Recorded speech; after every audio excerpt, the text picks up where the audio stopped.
ამრიგად ლოგთან ჩვენ მივიღეთ სახელმწიფო, მაგრამ ეს არის მაინც პრინციპულად სხვა ტიპის სახელმწიფო, ან პრინციპულად სხვა ლეგიტიმურობის საფუძველი აქვს მას, ვიდრე ჰობსის მიერ წარმოსახულ სახელმწიფოს.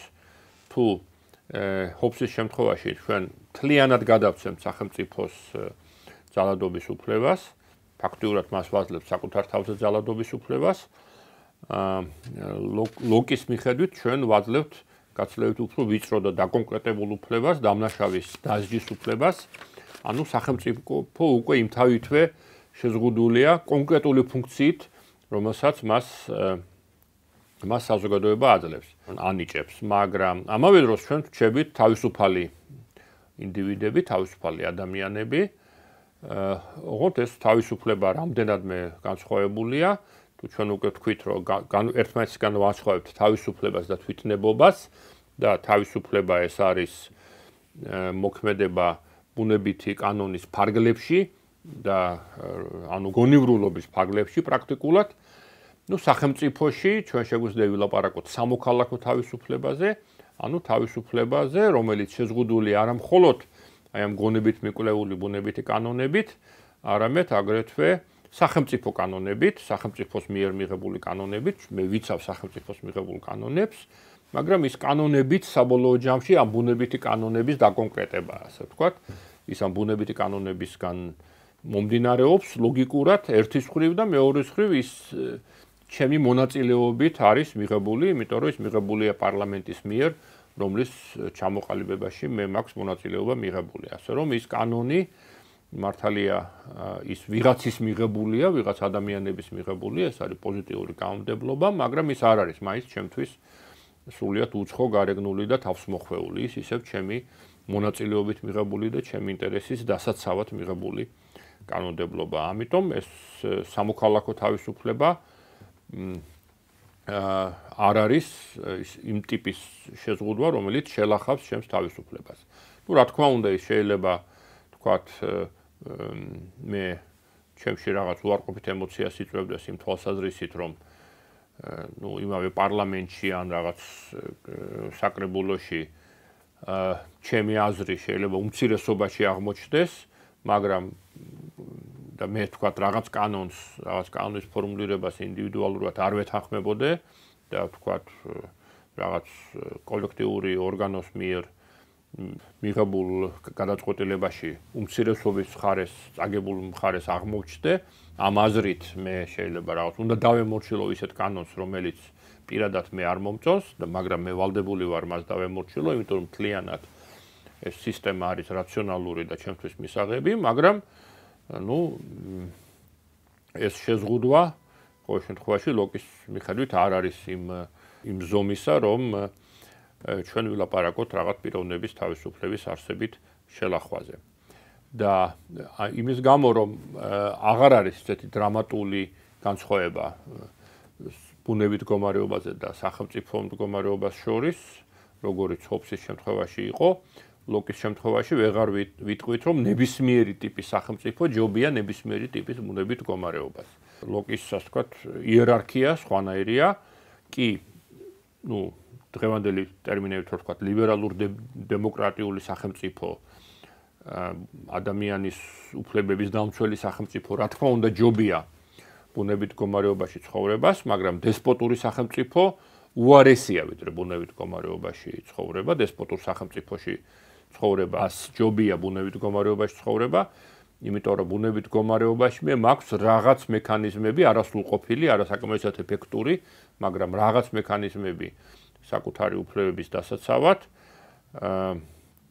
მაშინ, როდესაც დესპოტურ მმართველობაში მე დამონებული ვარ პრაქტიკულად, მონის მდგომარეობაში ვარ და საკუთარი თავის დაცვის უნარის მექანიზმებით უკვე აღარ მაქვს, წართმეული მაქვს, ასე რომ ეს არის, ალბათ, განსაკუთრებით მნიშვნელოვანი განსხვავება, რომელიც სწორედ ლიბერალურ ცნობიერებას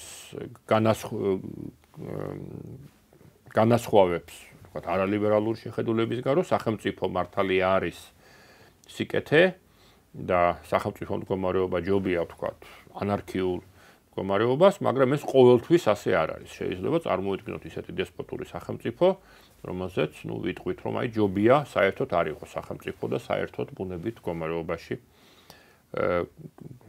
გვეცხოვრა. მაგრამ სანამ აი ასეთ ვითარებაში რა ვქნათ, ასე ვთქვათ, დესპოტურ ვითარებაში, დესპოტური სახელმწიფოს ვითარებაში რა ვქნათ ამ საკითხზე გადავიდოდეთ, უნდა ვისაუბროთ კიდევ ერთ ძალიან მნიშვნელოვან თემაზე, რომელიც აგრეთვე, მნიშვნელოვანი წვლილია ლოკისა პოლიტიკურ აზროვნებაში. ეს არის სახელმწიფოს და შრომის განსაკუთრებით მნიშვნელობაზე, საკუთრების ეკონომიკის და თავისუფლების ურთიერთკავშირზე. აქაც საკუთრებაზე მსჯელობასაც ლოკი იწყებს გარკვეულად რელიგიური მსჯელობით, ის ამბობს, რომ ადამიანს მე როგორც ადამიანი ვარ სხეულებრივი არსება, ეს არის ღმერთის ნება, ღმერთმა მე შემქმნა სხეულებრივ არსებად და რა კი ასეა, ესე იგი მას უნდა რომ მე ამ სხეული შევინარჩუნო, ეს სხეული შევინახო, ამ სხეულზე ვიზრუნო, ის გამოვკვებო, ასე ვთქვათ, მატერიალურ ინტერესებზე ვიზრუნო და ამისთვის მან მთლიანად კაცობრიობას, კაცთა მოდგმას მისცა საკუთრებად დედამიწა ბუნებრივი რესურსები, რაღაც საწყისი მდგომარეობა, როგორც ბუნებითი მდგომარეობის ანალოგიური არის ვითარება, როდესაც მთელი ბუნებრივი რესურსები ეკუთვნის მთელ კაცობრიობას და ასე ვთქვათ, არის ასეთი საერთო საკუთრება, როგორც ამოსავალი. მაგრამ აი ამ საერთო საკუთრებიდან ბუნებრივად ჩნდება მერე კერძო საკუთრება და ამას არ ჭირდება რაღაც სახელმწიფო კანონები და საჯარო რეესტრი, ვთქვათ, სიტყვაზე, სადაც ეს საკუთრება გაფორმდება და ამ საკუთრებას ქმნის შრომა. შრომა ბუნებრივ რესურსს ქმნის, გარდაქმნის ჩემს საკუთრებას. ამის ძალიან ისეთი მარტივი და პრიმიტიული მაგალითი, რაღაც ველური ადამიანის ნების წარმოსახვითი ცხოვრებიდან, რომელსაც ლოკი იყენებს, არის რაღაც რკო, ველური, ჩამოვიდეთ, ველური ადამიანები კვებებია რკოთი. რკო ყრია ტყეში, ვთქვათ, რამდენიც გინდა და ეს რკო არის ყველასი. მაგრამ როდესაც მე დავიხრები და რკოს ავიღებ ხელში და მის შეჭმას მოვინდომებ, აი იმ წუთიდან, ასე ვთქვათ, ეს რკო არის უკვე ჩემი. და გამზადებული იმისთვის, რომ მე ვჭამო, ხო? რამ გახადა ეს რკო ჩემი?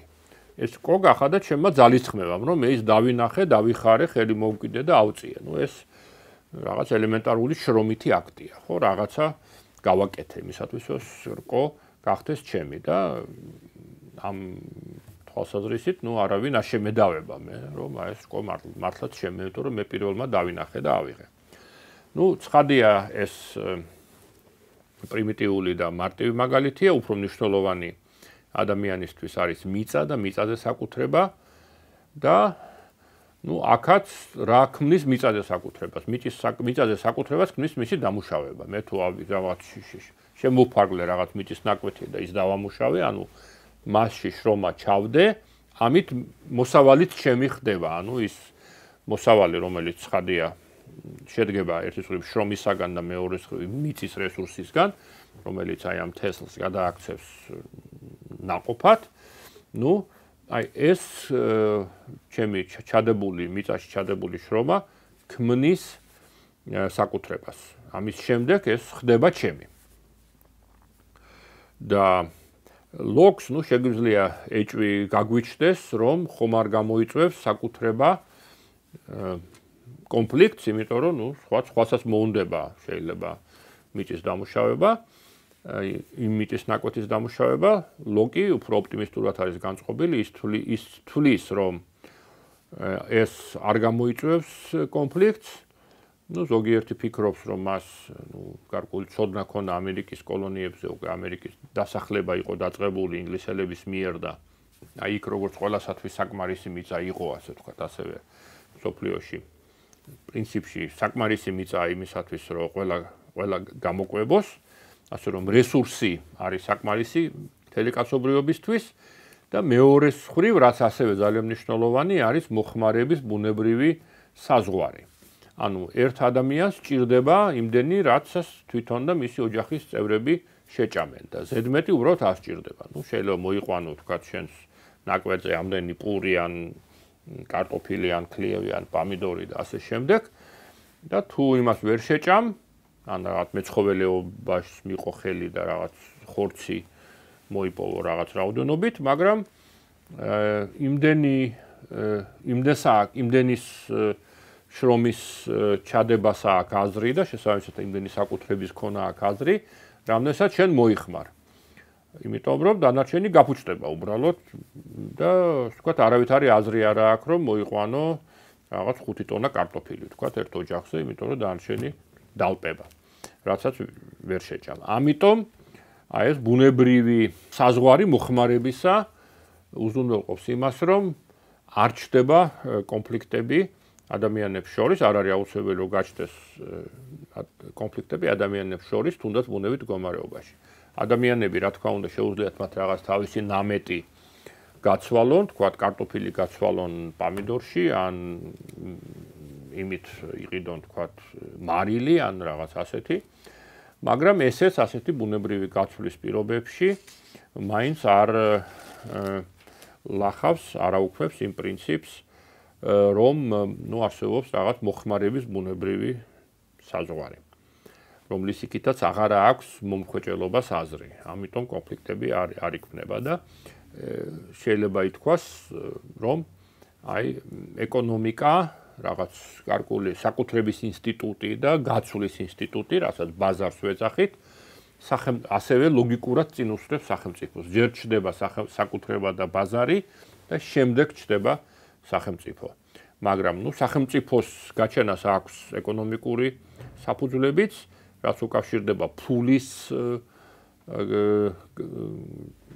გაჩენას, ფულის გამოგონებას. ფული ეს არის ისეთი საქონელი, მაგალითად ოქრო და ვერცხლი, რომელიც არ ფუჭდება, რომლის შენახვას აქვს აზრი, შესაბამისად განსხვავებით რაღაც კარტოფილისგან და ქლიავისგან და შესაბამისად რა კი არსებობს ასეთი საქონელი, რომლის დაგროვებასაც აქვს აზრი. აქედან გამომდინარე ზოგადად ყველანაირი საკუთრების გაფართოებას აქვს აზრი, შეგიძლია უკვე აზრი აქვს, რომ კონდეს რაღაც დიდი მიწის ნაკვეთი და იმაზე მოყვანილი მოსავალი გადაცვალო ისე ოქროსა და ვერცხლში, ანუ ფულში და დააგროვო ბევრი ფული, ასე რომ აქ უკვე ჩნდება კონფლიქტების საფუძველი და ჩნდება საკუთრების დაცვის აუცილებლობაც და აი საკუთრების დაცვის აუცილებლობაც არის ის, რის გამოც ადამიანები თანხმდებიან იმაზე, რომ აი რაღაც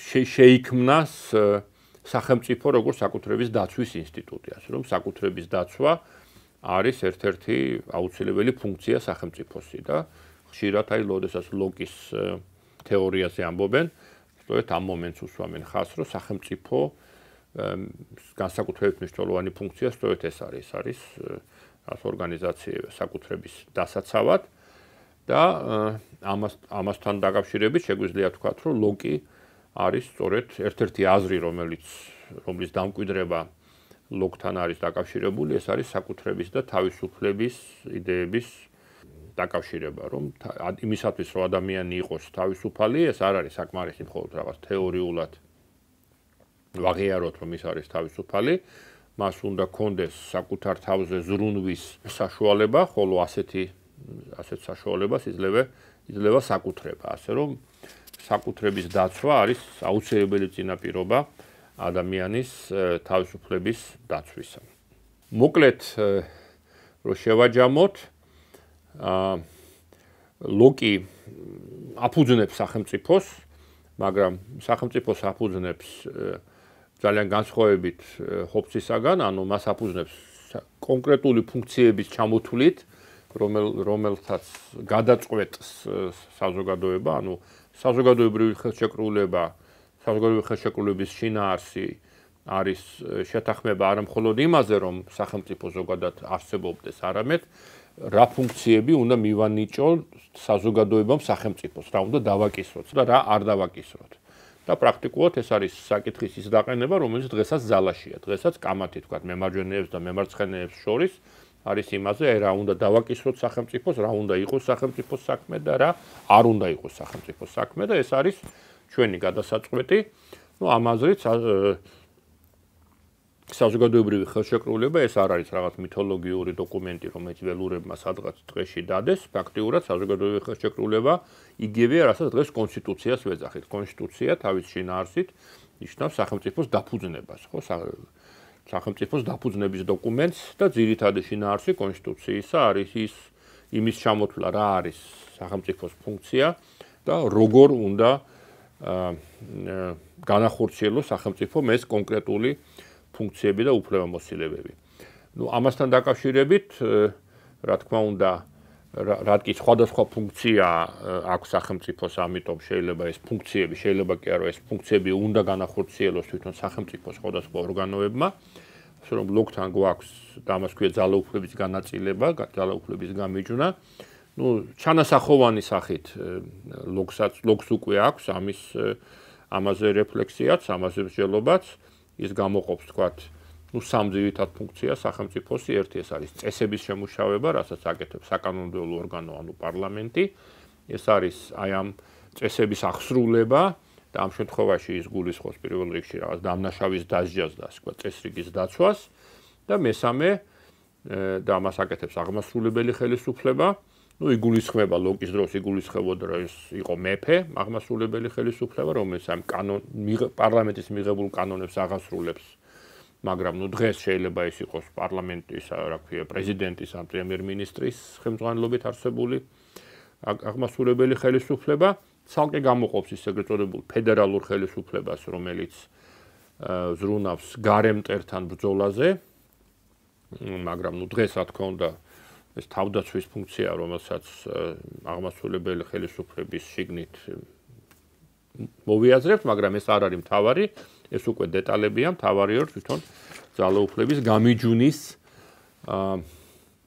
ეს ფუნდამენტური პრინციპი ლოგს აქვს.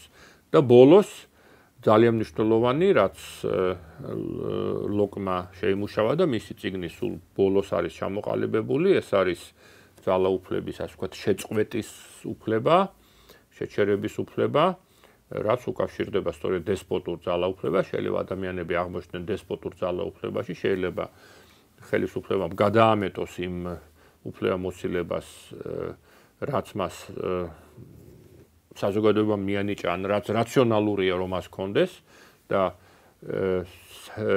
ის მან ინდივიდების უფლებები კი არ დაისვას, არამედ პირიქით შელახოს, უფრო უარესად, ვიდრე ისინი შეელახებოდა, თქვათ, ბუნებით მდგომარეობის ვითარებაში და ამ შემთხვევაში ლოგის აზრით ადამიანებს აქვთ აჯანყების უფლება, ნუ შეიძლება თქვათ, რევოლუციის უფლება, ნუ შეიძლება ითქვას, რომ მან ამით უკანა რიცხვით გაამართლა დიადი რევოლუცია, მაგრამ შემდეგ ლოგის ეს შეხედულება აჯანყების უფლებაზე შემდეგ გამოიყენეს უკვე სხვა თაობის რევოლუციონერებმა, როდესაც ისინი თვლიდნენ, რომ ყველანაირი სახელმწიფო ძალაუფლება არ არის წმინდათაწმინდა და ხელშეუხებელი, ძალაუფლება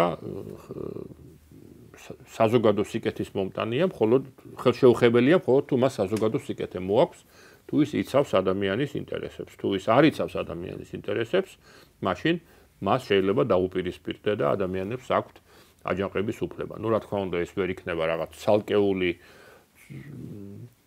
რაღაც ცუდი ქცევა ხელისუფლებისა ან ცუდი პოლიტიკა, ეს თავისთავად ძალიან რთული გასარკვევია და ამის გამო აკრიტიკებდნენ ლოგს, რომ ახლა ვინ დაადგინოს, რომ რა შემთხვევაში არის ხდება სახელმწიფო ძალაუფლება საკმარისად დესპოტური ან ტირანული იმისთვის, რომ რაღაც ძალადობრივი რევოლუცია გაამართლო, ეს საკმაოდ რთული საკითხია, მაგრამ მთავარია, რომ ძირითადი პრინციპი სწორედ ლოგმა განახორციელა. თუ სახელმწიფო არ იცავს ადამიანის ინტერესებს, მაშინ ინდივიდებს, მოქალაქეებს, ქვეშევრდომებს აქვთ უფლება მას დაუპირისპირდნენ მათ შორის ძალადობის გამოყენებით.